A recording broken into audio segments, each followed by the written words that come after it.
નમસ્કાર દર્શક મિત્રો, એસડી ન્યૂઝ ગુજરાતી ચેનલ પર આપનું સ્વાગત છે અને હું આપની સાથે વૈશાલી પોબારુ કરીશું નજર આજના સમાચાર પર ઉના પ્રાંત કચેરી ખાતે ફરિયાદ અને સંકલન સમિતિની બેઠક યોજાઈ જનતાના પ્રશ્નોનો સરળતાથી ઉકેલ આવે તે માટે ચૂંટાયેલા જનપ્રતિનિધિઓ અને દરેક વિભાગના અધિકારીઓ સાથે ઉના નાયબ કલેક્ટર સીપી હિરવાણિયાના અધ્યક્ષસ્થાને ઉના પ્રાંત કચેરી ખાતે સંકલન ફરિયાદ સમિતિની બેઠક યોજાઈ હતી। આ બેઠકમાં ઉનાના ધારાસભ્ય કાળુભાઈ રાઠોડ ખાસ ઉપસ્થિત રહ્યા હતા।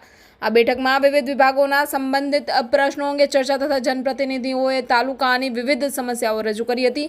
આ રજૂઆતો અંગે નાયબ કલેક્ટર દ્વારા સંબંધિત વિભાગના શીર્ષ અધિકારીઓને તમામ પ્રશ્નો ઝડપી અને સુનિયોજિત પદ્ધતિથી ઉકેલ લાવવા અંગે સૂચનાઓ આપવામાં આવી હતી। આ બેઠકમાં ઉનાના મામલતદાર ડી.કે. ભીમાણી સાહેબ, ગિરગઢડા મામલતદાર વી.કે. વાળા સાહેબ, જિલ્લા પંચાયત કારોબારી સમિતિના ચેરમેન ડાયાભાઈ જાલોંદ્રા, ઉના તાલુકા પંચાયતના પ્રમુખ એભાભાઈ મકવાણા, ગિરગઢડા તાલુકાના પંચાયતના પ્રમુખ ભગવતીબેન સાંખટ તેમજ તમામ વિભાગોના અધિકારીઓ ઉપસ્થિત રહ્યા હતા।